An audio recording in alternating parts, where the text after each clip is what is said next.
Please subscribe and don't forget to press the bell icon to get notified whenever we upload a new video. We have Prakash Diwan who joins in now to give us his views on individual stocks. Prakash, hi, good morning. I first wanted to ask you about some of these auto ancillaries that came out with their numbers in the last few days. The Balkrishna Industries was one of them. Very strong volume growth. The guidance for the company was revised upwards. For a long-term investor, you reckon this would be a stock to put some more money into, or has it run up too much? No, I think the numbers very clearly validate the fact that this stock is a little bit of in a different trajectory as compared to the other tire makers.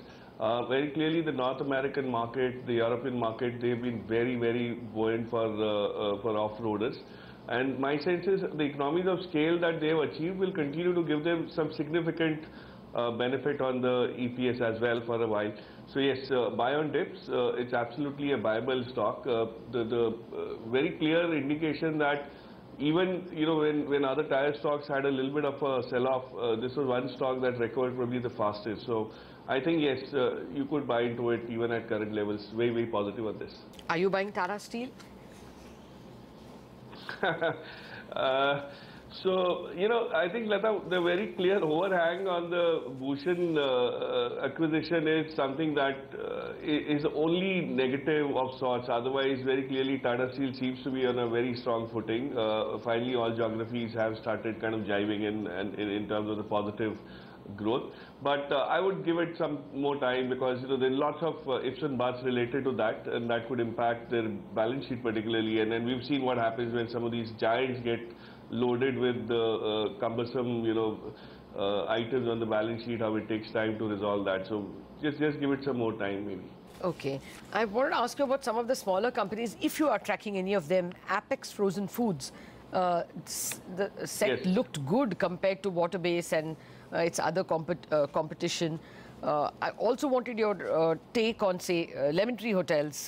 That also looked decent to me, but you tell me. Yeah, so as a matter of disclosure, Apex is something that I have in my long-term portfolio.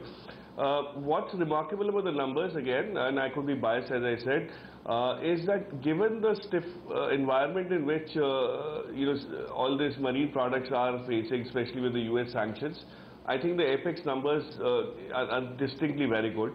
And what it tells you is that some of these companies who have reached scale and the presence in the value chain being much deeper as compared to other players is going to start giving. Now, this is a company that people haven't tracked because it's fairly recent. Post its IPO, we really don't have much of a history.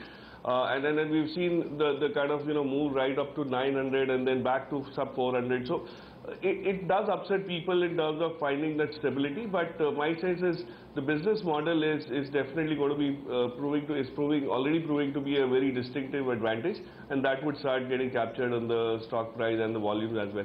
On Lemon Tree, I think Lata, very clearly asset-like model, expansion on place, everything looks perfect. Only gumption that you need to have is whether you want to pay that valuation. My sense is that's a very positive pocket. Hospitality as a sector will continue to grow, but you have lots of options there. So people may not want to allocate too much money at these valuations to Lemon Tree.